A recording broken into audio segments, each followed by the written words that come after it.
사순절 기간을 보내고 있습니다. 예수 그리스도의 고난과 십자가의 은혜를 여러분 깊이 묵상하는 시간이 되었으면 좋겠습니다. 회개와 절제와 예수 사랑의 실천이 있는 사순절 기간이 되었으면 좋겠습니다.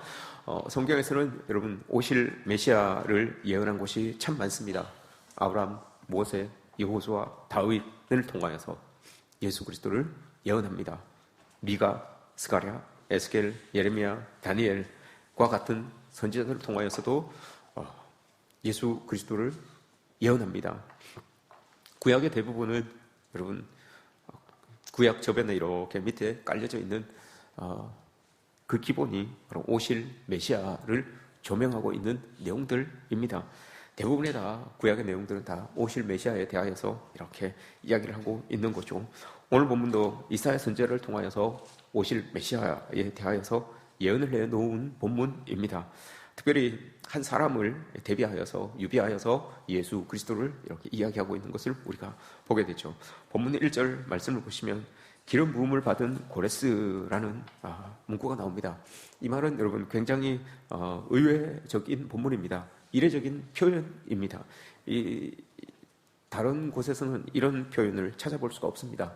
왜냐하면 기름 부음이라고 하는 이 말은 구약 당시에도 제사장이나 왕이나 선지자가 세워질 때 기름 부음이라는 말을 씁니다.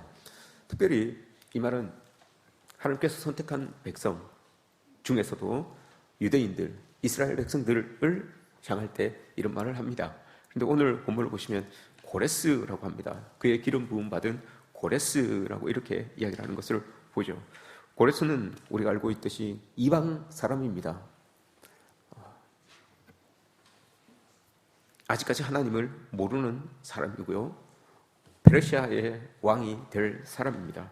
그리고 이 사람은 여러분 아직 이사야 선지자가 지금 예언하고 있을 때 태어나지 않았습니다.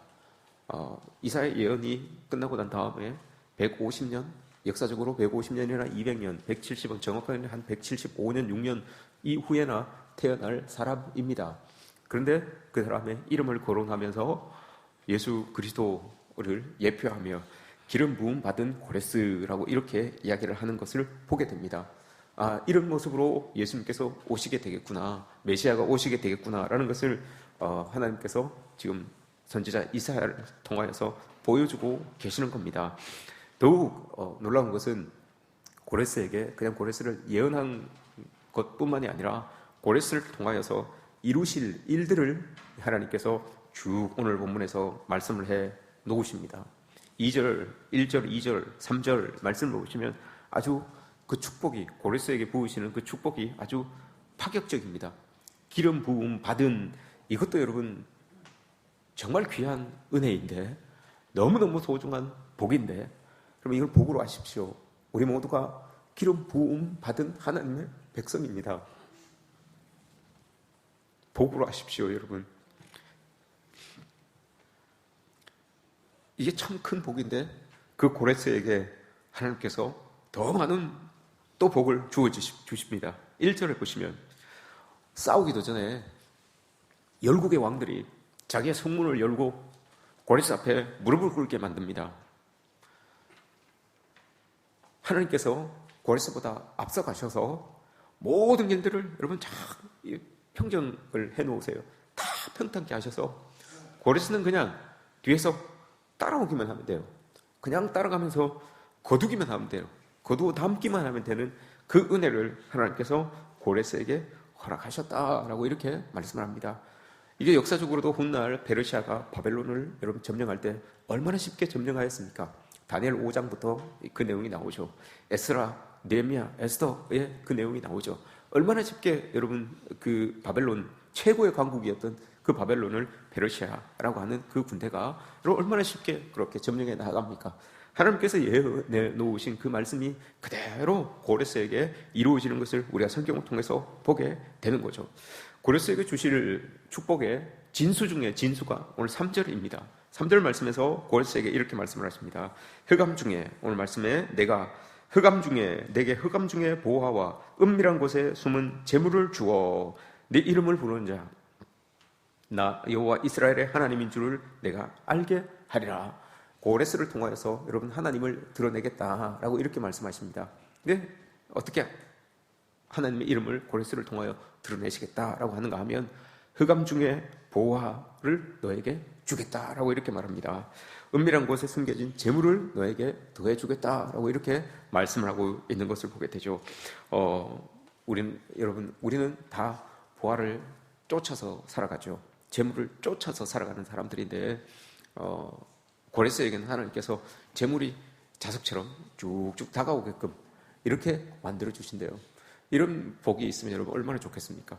그럼 여러분들이 그렇게 수고하고 애쓰지 않아도 재물들이 여러분 쭉쭉 나에게로 우리의 곳간으로 이렇게 들어오게 되면 얼마나 참 좋겠습니까? 고레스에게 여러분 그런 은혜를 하나님께서 주신다고 합니다. 근데 그 이유가 있어요. 왜 고레스에게 하나님께서 저렇게 엄청난 복을 주실까? 왜 고레스에게 하나님께서 저렇게 많은 은혜를 주실까? 4절입니다. 이유는 4절입니다. 4절, 내가 나의 종 야곱, 내가 택한 자 이스라엘, 곧 너를 위하여 내 이름을 불러 너는 나를 알지 못하였을지라도 내게 칭호를 주었노라. 고레스가 하나님을 알지는 못하는데 하나님의 백성을 삼으셔서 하나님의 일을 맡기셨어요. 고레스가 궁금한 거예요. 내가 왜 나에게 이런 일들이 일어나게 되는 것인가? 그럼 그 이유가 4절에서 이야기한 것처럼 너 때문에 그런 것이 아니라 이스라엘, 하나님께서 택하여 놓으신 이스라엘, 야곱을 위하여서 내가 너를 그렇게 너에게 복주고 너에게 풍성한 것들이 있게 만든다라고 이렇게 말씀을 하시는 거예요. 왜 여러분 고레스를 통하여 고레스에게 이런 복을 부어주십니까? 야곱 때문에, 하나님의 택한 백성들 때문에 이 일들을 이루시는 거예요. 이 하나님의 은혜를 입어보지도 못한 그 고레스에게 여러분 이 많은 복을 부어주신다면 기름 부음 받은 우리에게는, 하나님의 택함 받은 우리에게는 여러분 하나님께서 얼마나 많은 축복들을 예배해 놓으셨고 우리에게 주실 것을 여러분 마음에 두고 계시겠습니까? 이런 여러분 믿음들이 우리에게 여러분 있으시죠? 이방인을 향하여서도 하나님께서 이렇게 많은 복을 놓으셨는데, 준비해 놓으셨는데 나를 위하여서 하나님께서 얼마나 많은 것들을 예배해 놓으셨을까? 이런 여러분 기대가 여러분 우리에게 생겨나는 것 아니겠습니까? 특별히 이방인 고레스가 여러분 이스라엘 백성들을 위해서 이 모든 것들을 준비해 놓는다고 하셨습니다. 이때 이 일이 일어나는 이 배경이 여러분 어떻게 됩니까? 이스라엘 백성들이 포로 중에 있잖아요. 바벨론 포로 중에 있는 이스라엘 백성들이에요. 그 이스라엘 백성들을 위하여서 하나님께서 고레스를 통하여서 이 모든 축복들을 준비해 놓으시고 그 고레스를 통하여서 여러분 이스라엘 백성들을 먹여 살리게 하는 거예요. 포로 생활이 끝나고 나서 이스라엘 백성들이 여러분 예루살렘으로 돌아올 때 고레스가 칙령을 선포하여서 이제 예루살렘으로 다 돌아가십시오라고 했을 때 고레스가 여러분 이스라엘 백성들을 빈손으로 돌려보내지 않습니다. 돌아가서 너희들이 예루살렘 성전을 지을 수 있도록 모든 것들을 여러분 다 지원해 줍니다. 이렇게 지원해줘서 예루살렘으로 들어가게 하신 이유, 이 오늘 본문이잖아요, 여러분. 고레스를 그렇게 풍성하게, 그렇게 잘되게, 그렇게 영화롭게 만드신 이유가 이스라엘 백성들이 예루살렘으로 돌아가서 모든 것이 황폐해 있는 그 땅에 예루살렘 성전을 짓고 하나님의 백성으로서 하나님을 예배하며 살아갈 수 있도록 그걸 예배하게 하기 위하여서 고레스를 여러분 하나님께서 이렇게 준비해 놓으신 겁니다. 우리는 한치 앞도 보지 못하는 인생을 살아가고 있는데 하나님은 여러분 벌써 100년, 200년 이후에 일어날 일들을 여러분 쭉 보고 계세요. 그리고 그것을 위하여서 지금 여기에서부터 하나하나 준비해 놓으시는, 예비해 놓으시는 그 하나님의 철저하시고 아주 세밀하신 것을 우리가 보게 되잖아요. 우리의 삶의 자리가 여러분 하나님의 계획하심과 준비하심과 철저하게 여러분 우리를 다스려 가시는 그 은혜 속에 있다는 것을 여러분 우리가 기억해야 됩니다. 100년, 200년 이후에 있어질 이 일에 대하여서 하나님은 너무나 잘 아시고 그 일을 감당할 수 있는 고레스라고 하는 사람을 탁 선택하셔서 일들을 준비해 내십니다. 아직 태어나지도 않은 이 고레스를 여러분 탁 준비하셔서 그 일들을 이루게 하십니다. 그러니 여러분 우리의 삶의 자리에서 너무 내 기도대로 되지 않는다고 하여서 내 삶의 자리가 하나님 믿는 사람다운 그런 은혜가, 그런 축복이 아직까지는 내 눈에 보이지 않는다고 하여서 여러분 우리가 쉽게 그게 반응할 필요는 없습니다. 하나님의 계획은 여러분 내 때가 아니라 내 이후에 우리 자녀의 때에도 이루어질 수 있습니다. 누구도 모르는 일입니다. 그러니 하나님을 향하여서 여러분 우리가 원망을 한다든지 불평을 한다든지 이런 모습들은 여러분 우리가 가급적 지양해야 되는 것을 우리가 본문을 통해서 깨닫게 되죠. 오늘 고레스가 바벨론을 정복하고 난 다음에 정복 군주로서 자기들에게도 필요한 그 노예들을 여러분 다 예루살렘으로 다 돌려보냅니다. 빈손으로 돌려보내지도 아니하고 다 챙겨서 갈 수 있도록 그렇게 하나님께서 예배해 놓으셨기 때문에 고레스에게는 여러분 그게 아주 자연스러운 일이었어요. 사람들은 다 생각했겠죠. 아니, 저 군주가 아마 제정신이 아닌가 하는 그런 생각을 했을 거예요. 많은 노예들이 정복 군주가 누릴 수 있는 그게 뭐겠습니까, 여러분? 다 자기가 얻은 것들을 가지고 누리는 거, 얻은 것들을 가지고 여러분 정복하여서 얻은 사람들을 자기가 부리고 누리고 하는 것들, 이게 여러분 정복 군주가 가질 수 있는 최고의 권한 아닙니까? 근데 그걸 다 돌려보냅니다. 더군다나 그들을 다 챙겨가지고 돌려보냅니다.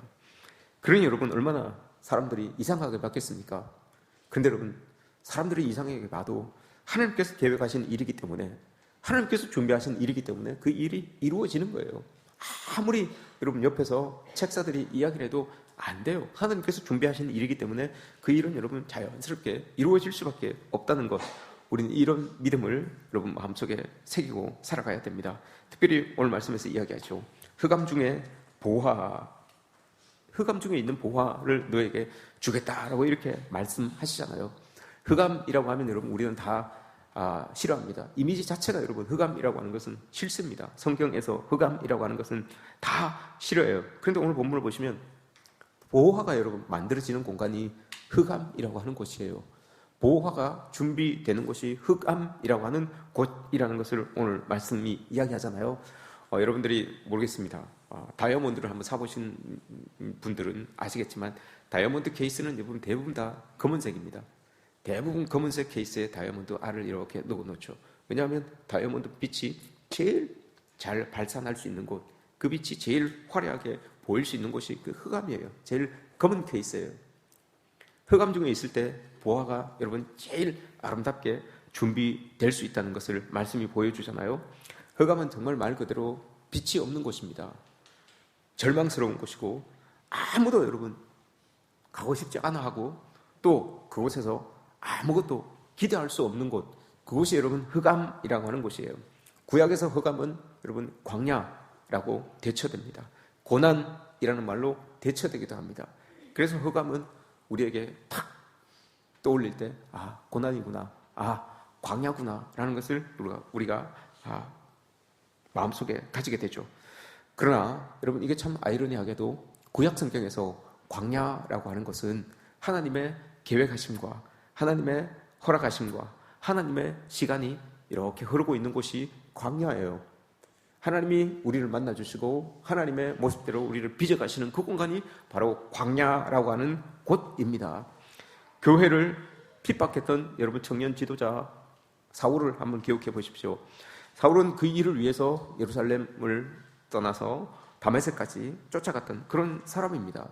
근데 이런 사람을 여러분 우리가 참 인생 중에서 척지고 살면 참 피곤하고 힘들 거예요. 끝까지 아주 끈질긴 지독한 인물이잖아요. 근데 이런 사람이 다메섹 도상에서 하나님을 만납니다. 예수 그리스도를 만납니다. 그리고 나서 그에게 일어났던 일이 너무나 강력한 햇빛을 보았기 때문에 캄캄한 눈이 어두워져서 캄캄한 흑암 속에 3일을 보내게 되죠. 흑암 속에 3일을 보내면서 그에게 여러분 흑암이에요. 흑암 속에 3일을 보내면서 그가 예수 그리스도를 만난 거예요.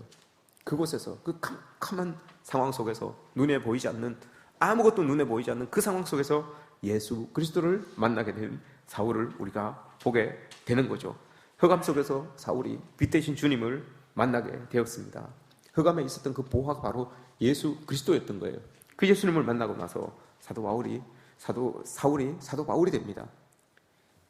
가장 위대한 선교사고 이방 선교의 문을 연 사람이고 신약 성경에 여러분 3분의 1을 쓴 위대한 지도자로 이렇게 서게 된 사람이 바로 이 사울이에요. 이 사울이 흑암 속에서 예수 그리스도를 만났습니다.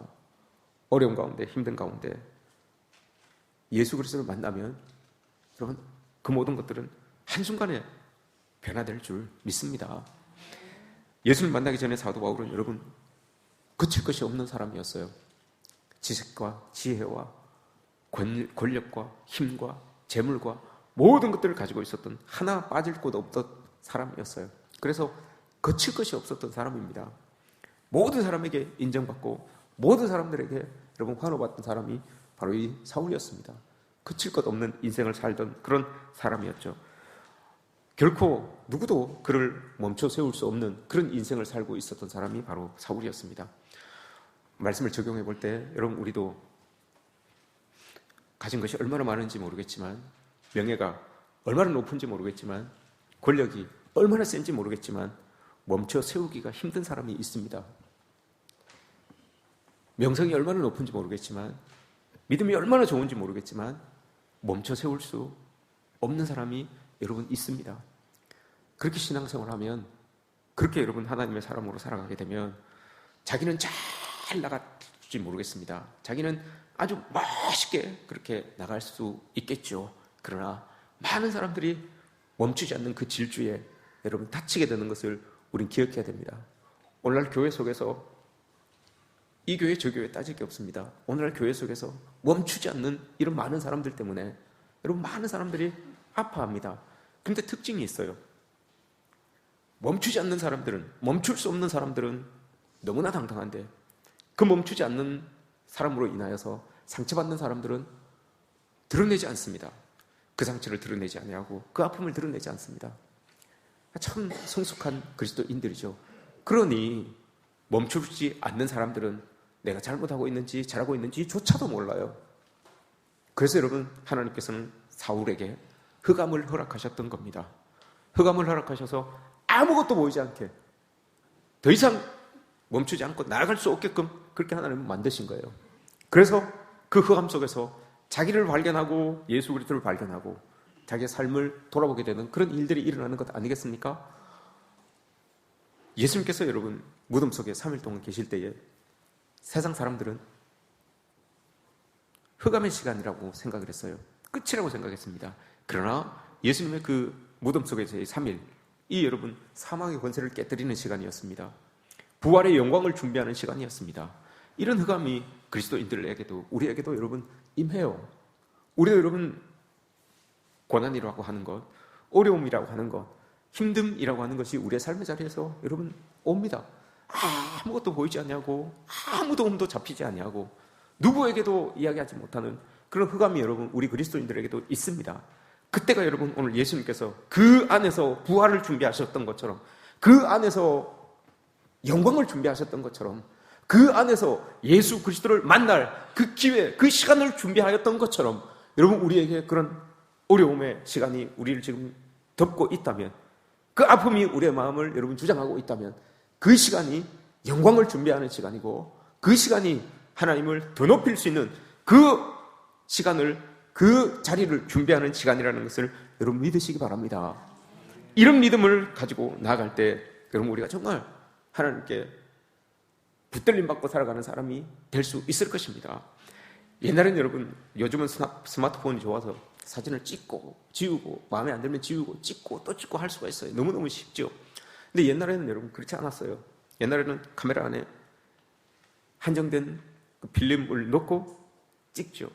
조심해서 찍습니다, 여러분. 몇 장 없기 때문에 조심해서 찍습니다.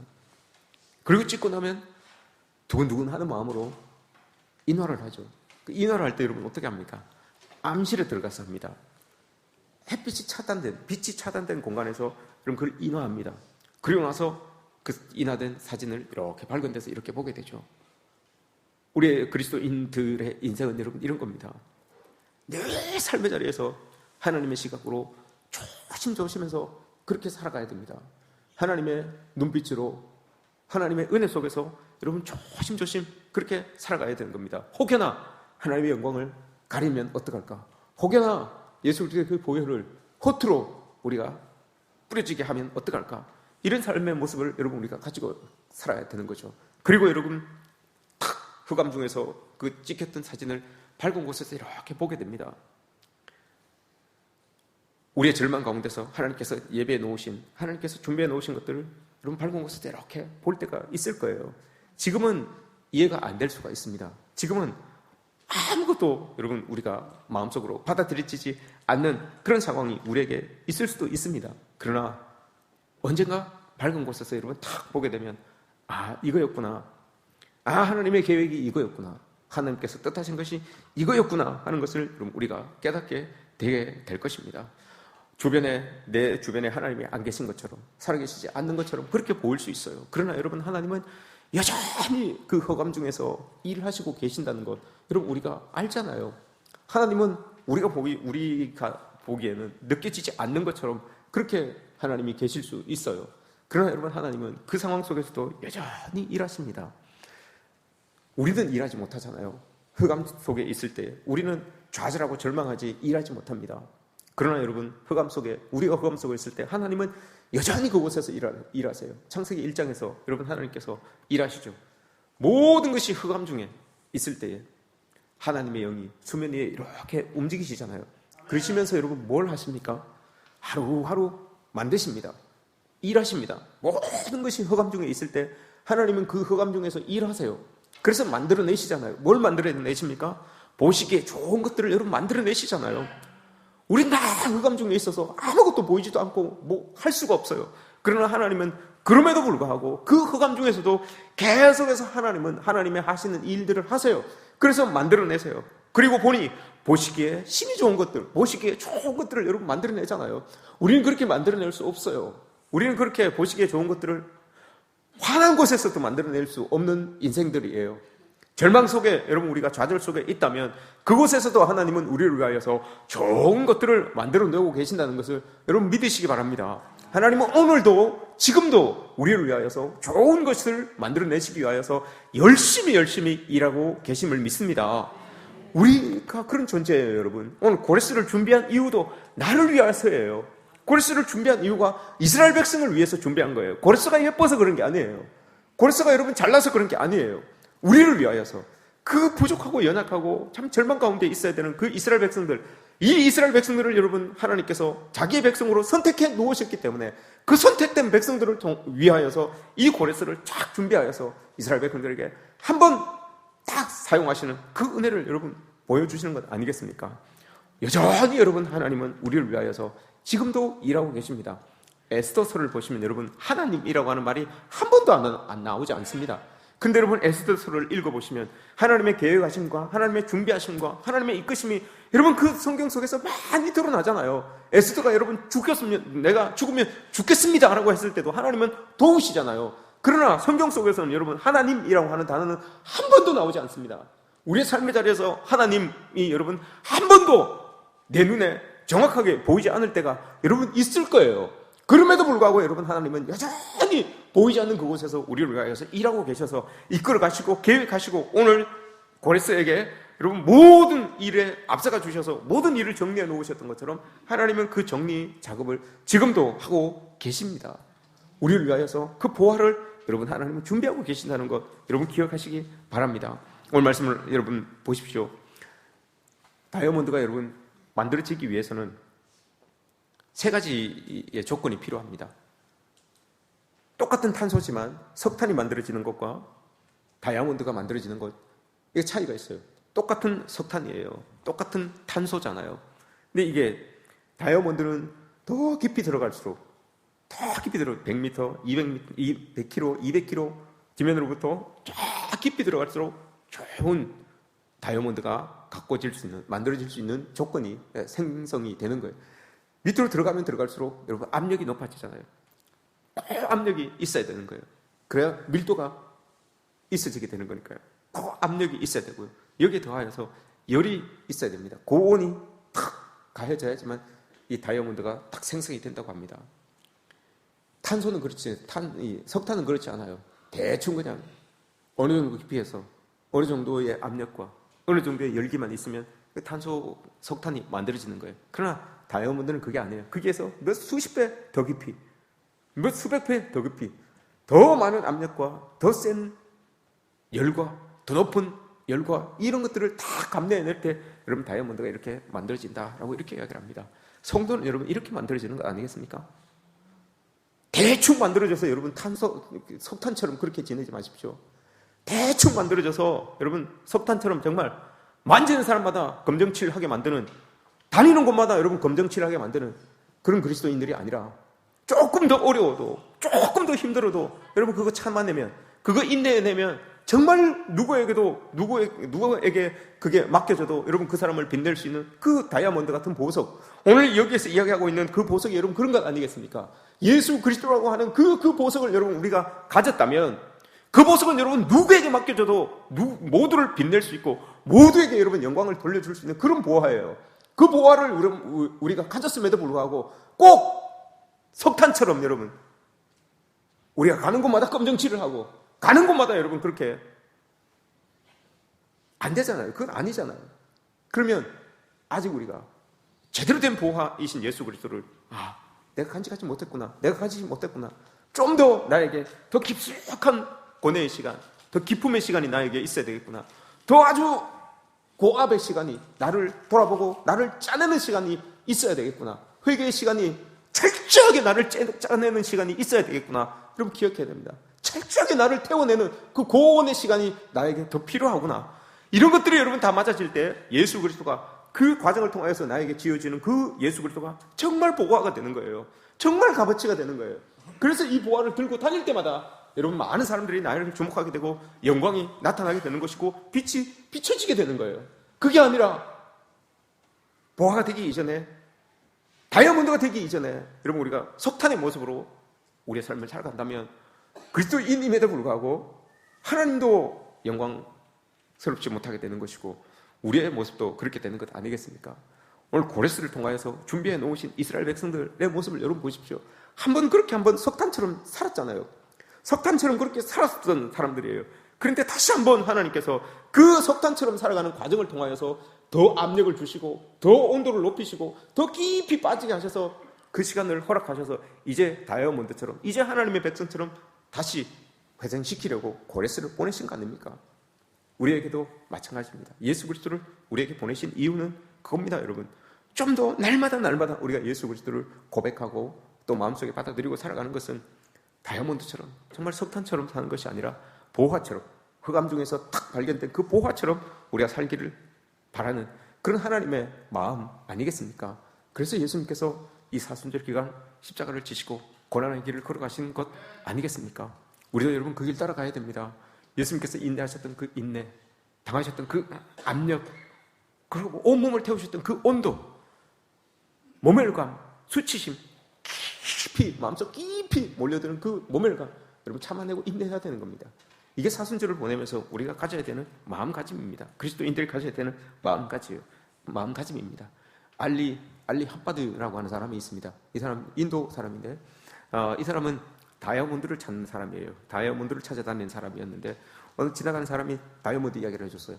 다이아몬드는 높은 산이 솟아있고 그 위에서 물이 쫙 흘러내리는데 그 물줄기 끝에 모래 해변이 쫙 펼쳐지고 그곳에 다이아몬드가 있을 것이다 라고 이렇게 이야기를 합니다.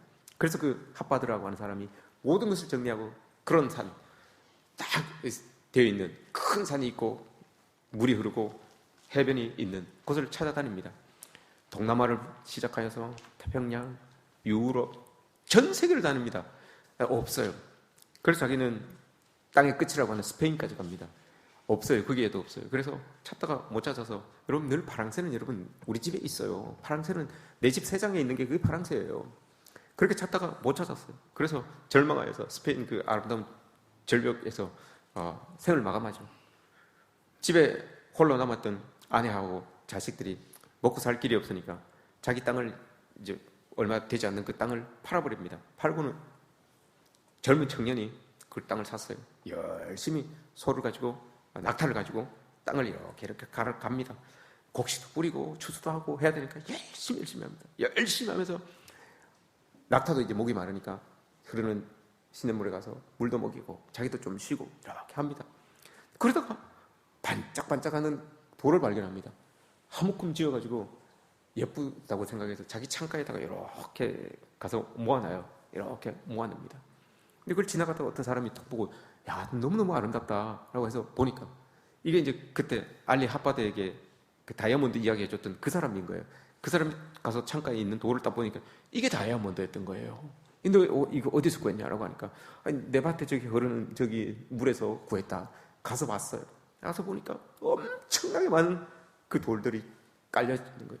그게 여러분들이 잘 알고 있는 다이아몬드 브랜드 중에서 최고 좋은 브랜드 골콘타예요. 골콘타.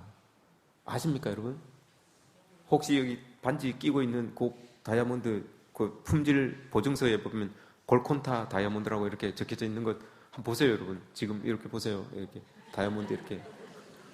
그게 골콘타예요. 인도에 여러분 제일 유명한 다이아몬드가 골콘타예요. 그건 사실 여러분들이 이거 골콘타네라고 했으면 여러분들 그건 가짜예요. 여러분들이 지금 끼고 있는 거 이거 골콘타인데요. 그건 가짜예요. 왜냐? 그 골콘타 다이아몬드는 영국 여왕만 씁니다. 영국 황실에만 들어가는 다이아몬드예요. 그래서 여러분들이 야 이거 골콘타다라고 하면 그건 가짜입니다. 네. 그렇게 여러분 다이아몬드는 멀리 있지 않습니다. 흑암이 여러분 우리 속에 있다고 해서 우리 주변에 있다고 하여서 다른 곳에서 여러분 길을 찾으려고 하지 마십시오. 다른 곳에서 여러분 그 어려움을 해결하려고 하지 마십시오. 그곳에서 여러분 우리가 열심히 하나님 앞에 기도하고 하나님 말씀 붙들고 있으면 그곳에 여러분 보화가 드러나기 시작합니다. 단지 보화가 있는데 아직 우리의 눈물이 부족하여서 우리의 땀방울이 부족하여서 드러나지 않을 뿐이에요. 여러분 우리가 하나님 말씀 붙들고 눈물을 흘리며 씨를 뿌리고 하면 그것이 여러분 우리의 눈물에 섞여서 우리의 땀방울에 씻겨서 그 숨겨졌던 보화가 여러분 드러나기 시작합니다. 그곳이 내가 서 있는 그곳이 여러분 보화가 있는 곳이에요. 다른 어떤 곳에 여러분 보화가 있을까? 다른 어떤 곳에 더 아름다운 공동체가 있을까? 더 아름다운 무언가가 있을까? 다른 어떤 곳에 파랑새를 쫓아서 다녔던 사람들이 여러분 결국은 그 파랑새를 어디서 찾습니까? 내 집 새장에서 찾잖아요. 내 집 새장에 있었던 게 행운을 갖다 주는 파랑새였어요. 여러분 보화는 멀리 있지 않습니다. 다른 곳에 있지 않습니다. 내가 앉아서 눈물 흘리고 있는 이 자리, 내가 앉아서 찬송하고 있는 그 자리, 내가 앉아서 여러분 하나님께 예배 그 자리가 보여요.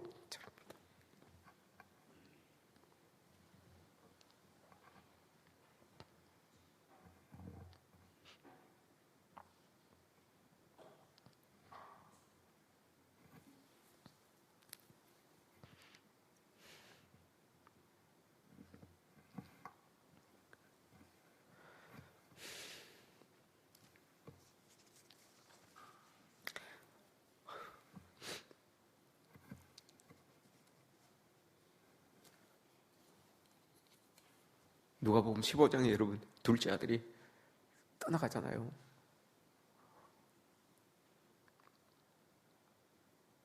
그러나 여러분 아버지 집이 다이아몬드 광산이었어요.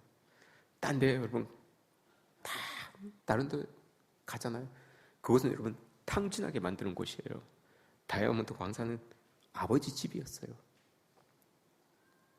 여러분들이 앉아있는 그곳이 하나님과 교제하며 만나는 그곳이 여러분 다이아몬드 광산입니다. 보화를 발견할 수 있는 자리입니다.